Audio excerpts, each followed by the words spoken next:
Hello everyone, कैसे हो आप सब। स्वागत है एक बार फिर से आप सभी का आपके अपने YouTube channel knowledge for destination में। तो गाइज, हरियाणा ग्रुप डी से जुड़ी ब्रेकिंग न्यूज़ आई है। आपकी जो ग्रुप डी की भर्ती होनी है वो होनी है 13,536 पदों पर ये भर्ती होगी और इसको लेकर एग्ज़ाम का शेड्यूल जारी हो चुका है। इसके आपके एक पेपर होगा या फिर 2 पेपर होंगे, क्या ओवर एज भी पेपर दे पाएंगे, और साथ ही हम बात करेंगे कि जो आपको सोशियो इकोनॉमिक्स के नंबर मिलते हैं वो कैसे मिलेंगे।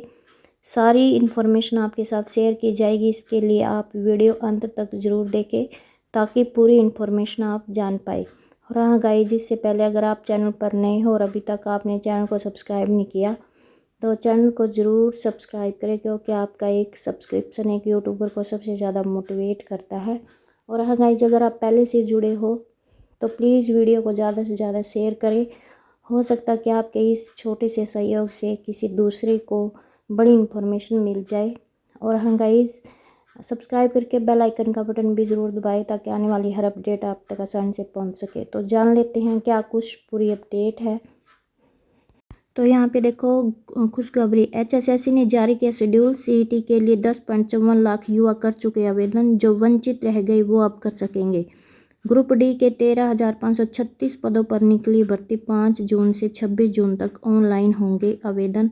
तो इसके आवेदन 5 जून से 26 जून तक आप ऑनलाइन आवेदन कर सकते हैं। और इसमें प्रदेश के युवाओं के लिए अच्छी खबर है, क्योंकि हरियाणा कर्मचारी चयन आयोग ने विभिन्न विभागों, बोर्डों और निगमों आदि में ग्रुप डी के 13,536 पदों पर भर्तियों का शेड्यूल जारी कर दिया है। और ग्रुप डी के लिए जो आपका CET होना है वो अगस्त या फिर सितंबर में हो सकता है। इसके लिए 10.54 लाख युवा पहले ही आवेदन कर चुके हैं। और HSSC के चेयरमैन भोपाल सिंह खत्री ने बताया कि जो पहले आवेदन कर चुके हैं उन्हें दोबारा आवेदन करने की ज़रूरत नहीं है। जो वंचित रह गए हैं वो 5 जून से 26 जून तक आवेदन कर सकते हैं। तो जिन्होंने पहले कर दिया है उन्हें दोबारा आवेदन करने की ज़रूरत नहीं है। जो नए हैं वो 5 जून से 26 जून तक आवेदन कर सकते हैं। वहीं जो पहले आवेदन कर चुके हैं और फार्म में कुछ अपडेट करना है वो आप कर सकते हैं। और अब हम सिलेबस की बात कर लेते हैं कि क्या कुछ सिलेबस आपका आने वाला है। इसमें CET में 25% सवाल है वो हरियाणा से संबंधित होंगे, जिसमें हरियाणा का इतिहास, current affair, literature, geography, environmental, culture आदि शामिल होगा। और 75% अंक होंगे वो होंगे general awareness, reasoning, quantity, ability, अंग्रेजी, हिंदी व अन्य से होंगे। तो इसमें अब ग्रुप डी के लिए जो क्वालिफाई अंक होंगे वो होंगे जैसे आपका ग्रुप सी की तरह ही इसमें ग्रुप डी के लिए भी आपको जनरल कैटेगरी के कैंडिडेट को 50% और जनरल और रिजर्व कैटेगरी के कैंडिडेट को 40% अंक लेने जरूरी हैं, तभी आपका ग्रुप डी का CET मान्य होगा।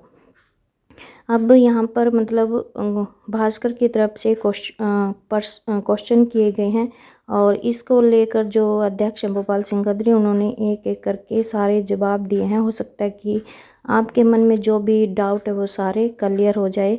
तो यहाँ पे सबसे पहले कहा गया कि PP और आधार कार्ड नहीं देने वालों को आवेदन के लिए दुगनी फीस देनी होगी। अगर किसी के पास PP यानी कि परिवार पहचान पत्र और आधार कार्ड नहीं है उनके लिए आवेदन के लिए दुगनी फीस देनी होगी। और इसमें सबसे पहला सवाल है कि ग्रुप डी के लिए आवेदन कैसे होंगे। तो 5 जून से पोर्टल खुल जाएगा और 26 जून तक आप आवेदन कर सकेंगे। दूसरा क्वेश्चन इसमें दिया हुआ कि जो पहले आवेदन कर चुके हैं क्या उन्हें भी दोबारा करना होगा। तो इसके लिए कहा गया कि नहीं, अब वो जो नए सिरे से आवेदन करेंगे उन्हें ही फीस जमा करानी होगी। जिन्होंने मतलब पहले आवेदन कर दिया है उनकी फ़ीस नहीं लगेगी। जो नए सिरे से आवेदन करेंगे उन्हीं की फ़ीस लगेगी। इसके बाद फ़ीस कब तक जमा होगी, तो इसकी जो अंतिम तारीख है वो 30 जून है। उसके बाद नेक्स्ट क्वेश्चन है कि आप फार्म में अपडेट कर सकते हैं। तो इसके लिए कहा गया कि यदि ज़रूरत है तो इसी अवधि में आप आवेदन फार्म में अपडेट कर सकते हैं। 26 जून के बाद किसी भी तरह का अपडेशन नहीं कर पाएंगे। तो 26 जून के बाद कोई भी आपको मौका नहीं मिलेगा अगर किसी को भी फार्म में कुछ भी अपडेट करना है तो 5 जून से 26 जून तक आप फार्म में अपडेट कर सकते हैं। तो अगला क्वेश्चन है, जो पहले आवेदन कर चुका है और अब ओवर एज हो गया है तो क्या वह परीक्षा दे पाएगा? तो इसके लिए कहा गया है कि यदि आवेदन के समय किसी की उम्र उस टाइम मतलब सही थी और अब ओवर एज हो गए है तो उसका फार्म भी मान्य होगा। और नेक्स्ट क्वेश्चन है, न्यूनतम योग्यता क्या होगी? तो स्वीपर, चौकीदार, स्वीपर कम चौकीदार को छोड़कर बाकी पदों के लिए आपकी जो शैक्षणिक योग्यता रहेगी वो रहेगी 10वीं पास, और आपको 10वीं तक संस्कृत या फिर हिंदी में से कोई भी एक सब्जेक्ट पढ़ा हो। और सीटी कितने अंक का होगा? तो इसके लिए कहा गया कि 95 अंक का आपका सीटी का पेपर होगा, और जो सामाजिक आर्थिक आधार के अंक होंगे वो 5 अंक मिलेंगे। और रिजर्वेशन का लाभ कैसे मिलेगा? तो इसको लेकर जो जवाब दिया गया वो है, यदि किसी भी तरह का आपको रिजर्वेशन लेना है तो उससे संबंधित आपको कागजात देने होंगे। शैक्षणिक योग्यता, अनुभव, सामाजिक और आर्थिक आधार के अंक के लिए आपको मतलब प्रमाण पत्र लगाने होंगे, और ऐसा ना करने पर आपको आपका जो फार्म है वो रद्द हो सकता है। यानी कि आपको जिस भी किसी चीज़ का रिजर्वेशन लेना है उससे संबंधित आपको डॉक्यूमेंट लगाने होंगे।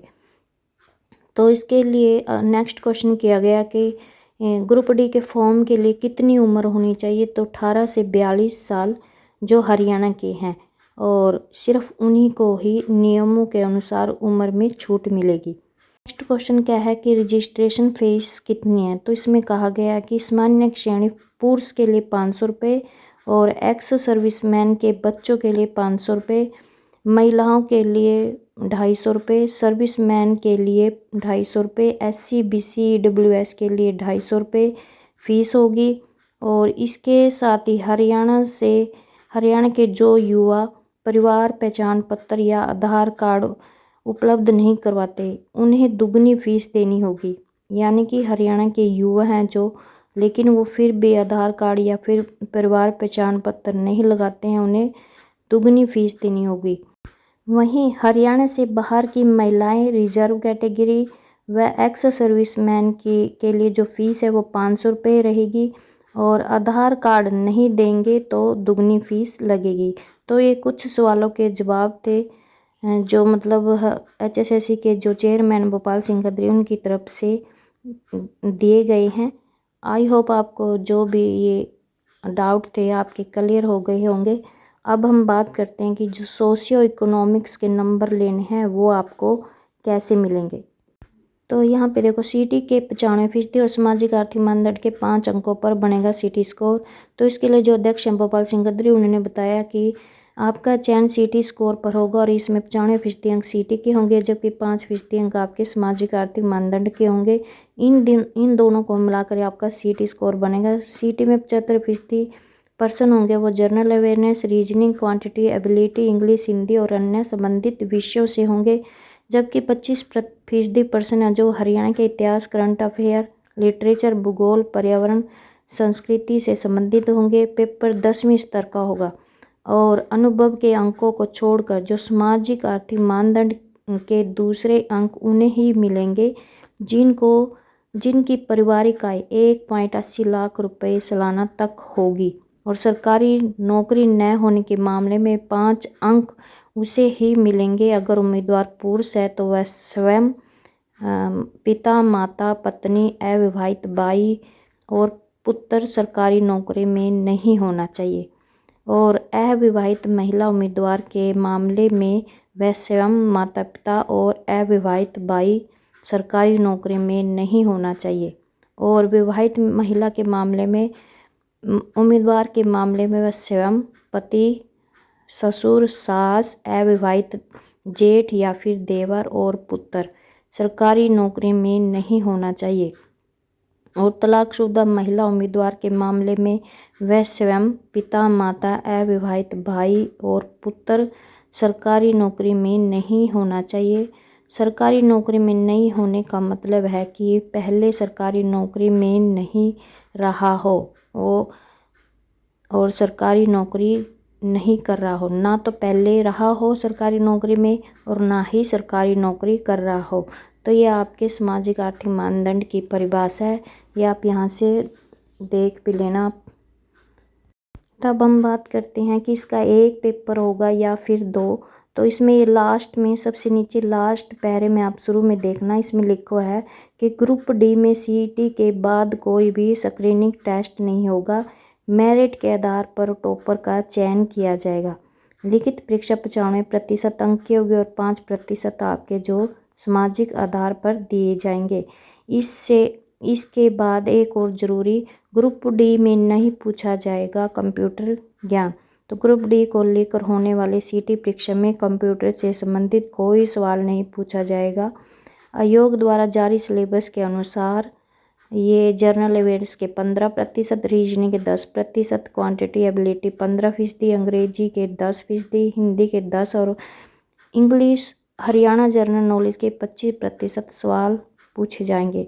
तो आई होप आपको ये अपडेट अच्छी लगी हो और आपके अपने सारे सवालों के आपको जवाब मिल गए हों। तो प्लीज़ वीडियो को ज़्यादा से ज़्यादा शेयर करें और वीडियो को लाइक भी करें और कमेंट भी करें। धन्यवाद।